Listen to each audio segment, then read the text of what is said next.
Good morning बच्चों। आज मैं क्लास 9th की होम साइंस की क्लास लेने जा रही हूँ, जिसमें पाठ 3 गृह कार्य व्यवस्था का भाग 2 का ये वीडियो है। इसके पहले पाठ 3 का भाग 1 आपको YouTube पर मिल जाएगा, जिसमें आपको बताया गया है गृह कार्य व्यवस्था का अर्थ, गृह कार्यों का विभाजन किस प्रकार किया जाता है, कार्य व्यवस्था को प्रभावित करने वाले कारक तथा समय व श्रम बचाने वाले उपकरण। इसी पाठ की अगली कड़ी में आप समय व शक्ति बचाने के उपाय इस टॉपिक को पढ़ेंगे। अब समय व शक्ति बचाने के उपायों में हम क्या कर सकते हैं? किसी भी कार्य को करने से पहले हम उसकी पूर्व योजना बनाकर यदि रखते हैं तो हमारा समय भी बचता है और शक्ति की भी बचत होती है। अगला है आपका व्यवस्थित वस्तुएं। अगर घर की सभी सामग्री व्यवस्थित रूप से होती है तो हमें किसी कार्य के लिए वस्तु को ढूंढना नहीं पड़ता, अर्थात हमारे कार्य आसानी से जो है समाप्त हो जाते हैं, जिससे कि समय व शक्ति की बचत होती है। अगला है सामग्री का एक स्थान पर रहना। किसी भी कार्य को करने से पहले अगर हम उस कार्य से संबंधित सभी सामग्रियों को एक जगह पर एकत्र कर लेते हैं तो वह कार्य हमारा आसानी से हो जाता है। किसी सामान के लिए हमें भाग दौड़ करने की ज़रूरत नहीं होती।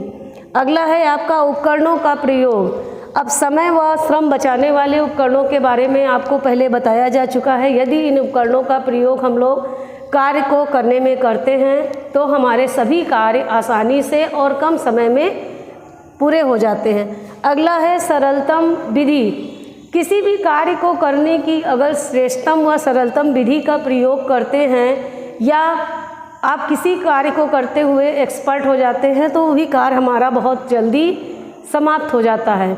ये तो हुए आपके समय व शक्ति को बचाने के उपाय।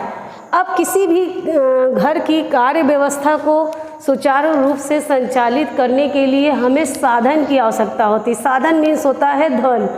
अब वह धन हमारे घर आय के माध्यम से आता है। अब आय क्या है?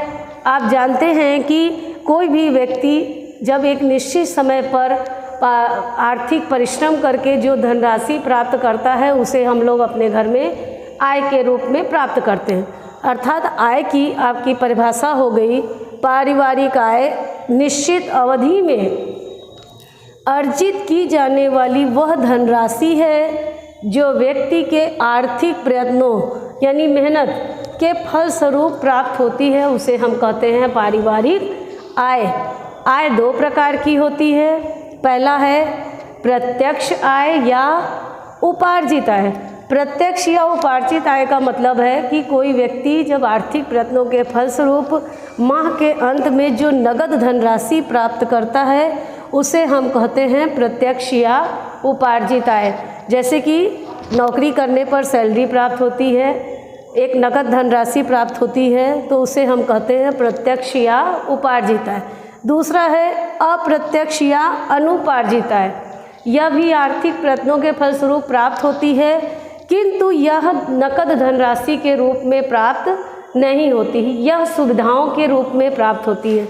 जैसे कि आपको कहीं आप नौकरी करते हैं तो वहाँ से बच्चों की शिक्षा, मकान का किराया आदि मुफ्त होता है, तो वह भी आपके जो है अप्रत्यक्ष आय के अंतर्गत आता है। मकान का किराया ये सब आपके अप्रत्यक्ष आय के अंतर्गत आते हैं। अब है पारिवारिक आय के साधन, अर्थात जिन साधनों के माध्यम से हमारे घर में धनराशि आती है उन्हें हम कहते हैं आय के साधन। आय के साधन मुख्यतः निम्न हैं। पहला है व्यवसाय। किसी भी तरह का व्यवसाय करके, चाहे वो दुग्ध व्यवसाय हो, चाहे वो सब्जी का व्यवसाय हो, करके जो धनराशि प्राप्त होती है वह आपके व्यवसाय से प्राप्त आय होती है।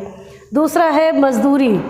मजदूरी करके भी कई व्यक्ति अपने घर को चलाते हैं, यानी कि मजदूरी के द्वारा भी हम घर में आय, हमारे घरों में आय आती है।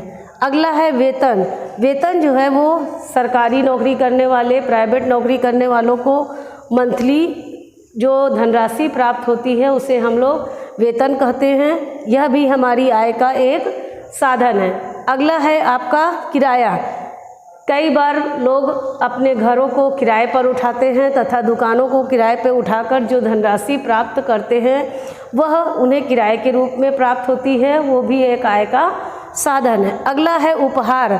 शादी विवाह के अवसरों पर या बर्थडे पार्टी वगैरह पर बहुत सी धनराशि हमें उपहार के रूप में प्राप्त हो जाती है, जो हमारी आय का एक साधन बनती है। अगला है पेंशन तथा ग्रेच्युटी। पेंशन सरकारी विभाग में कार्य करने वाले व्यक्तियों को उनकी आय का ही कुछ अंश पूरे उनके सेवा काल में काटा जाता है, जिसका कि सेवा मुक्त होने पर उन्हें पेंशन के रूप में आजीवन प्राप्त होता है। और ग्रेच्युटी क्या है? जब वह सेवा मुक्त होते हैं तो उन्हें अपनी आय का कुछ अंश जो है वो ग्रेच्युटी के रूप में रिटायर होने पर एक मुफ्त राशि के रूप में प्राप्त होता है, उसे ग्रेच्युटी कहते हैं। अगला है आपका ब्याज। कई बार लोग अपनी जमा धनराशि को बैंक में जमा करके तथा किसी को ब्याज पे देकर किसी को उधार देकर और उससे जो ब्याज प्राप्त करते हैं या बैंक में धनराशि जमा करके जो ब्याज प्राप्त किया जाता है वो भी कई बार हमारी आय का साधन बनता है। अगला है घरेलू उद्योग धंधे। कई बार घर में स्त्रियां अचार बनाना, पापड़ बनाना, ये सब घरेलू उद्योग करके भी अपने घर में आय अर्जित करने का एक साधन बनाती हैं, तो यह भी हमारी आय का एक साधन होता है। अगला है रॉयल्टी। रॉयल्टी क्या है? किसी पुस्तक के प्रकाशन पर प्रकाशक के द्वारा जो धनराशि दी जाती है वह कहलाती है हमारी रॉयल्टी।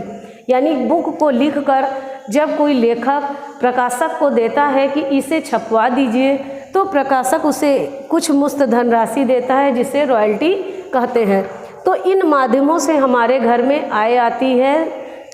अब है इन घर की कार्य व्यवस्था को सुचारू रूप से संचालित करने में गृहिणी का सबसे बड़ा कर्तव्य होता है। तो गृहिणी के कर्तव्य क्या हैं, उसे आप इस प्रकार समझिए। पहला है पारिवारिक कर्तव्य। यदि परिवार के प्रत्येक सदस्य का देखभाल गृहिणी न करे तो परिवार की स्थिति उचित नहीं रहती। अर्थात परिवार के प्रत्येक सदस्य की देखभाल करना, उनके भोजन की व्यवस्था करना, ये सभी कार्य गृहिणी ही करती है। तो उसका पहला तो कर्तव्य हो गया परिवार के प्रति। अगला है गृह संचालन कर्तव्य। गृह संचालन संबंधी कर्तव्य, घर के कार्यों संबंधी कर्तव्य जो है उसका दूसरा कर्तव्य है। घर के सभी कार्यों को अच्छे से समाप्त करना, यह उसका अगला कर्तव्य है। अगला है धार्मिक कर्तव्य। गृहिणी को घर की लक्ष्मी माना जाता है और अगर वह लक्ष्मी के रूप में अपने घर में पूजा पाठ करती है तो उसके घर में सुख समृद्धि आती है तथा सुख शांति बनी रहती है, और उसी को देखकर घर के परिवार के अन्य सदस्य भी घर में पूजा पाठ आदि करते हैं। अगला है शिक्षा संबंधी। जैसा कि आपको पता है कि परिवार हमारी पहली पाठशाला है और गृहिणी उस पाठशाला में दिन भर रहने वाली एक टीचर के रूप में रहती है। परिवार के बच्चों को अच्छी शिक्षा देने का मुख्य कार्य गृहिणी का ही होता है। अगला है प्राथमिक चिकित्सक के रूप में। किसी व्यक्ति के घर में बीमार पड़ जाने पर गृहिणी ही प्राथमिक चिकित्सक के रूप में पहला कार्य करती है। तो प्राथमिक चिकित्सक के रूप में भी वह रोगी की देखभाल करना, उसे प्रथम चिकित्सा देना आदि सभी कार्य गृहिणी ही करती है। अगला है अतिथियों एवं संबंधियों के संबंधी कर्तव्य। किसी अतिथि के आ जाने पर या संबंधी के आ जाने पर गृहिणी ही घर के सभी कार्यों को करती है तथा उनकी देखभाल करना, उनको उचित भोजन देना, ये सभी कार्य गृहिणी के ही होते हैं। अगला है सेवकों के प्रति कर्तव्य। घर में कार्य करने वाले जो सेवक हैं, नौकर हैं, उनसे अच्छे से बात करना, उनके प्रति अच्छा व्यवहार रखना। अगर वह ऐसा करती है तो उसके घर में सेवक अधिक दिनों तक कार्य करते रहेंगे। ये हो गए गृहिणी के कर्तव्य। यहाँ पर आपका पाठ 3 गृह कार्य व्यवस्था समाप्त होता है। अब इसके अगले वीडियो में आप अगला पाठ पढ़ेंगे। धन्यवाद।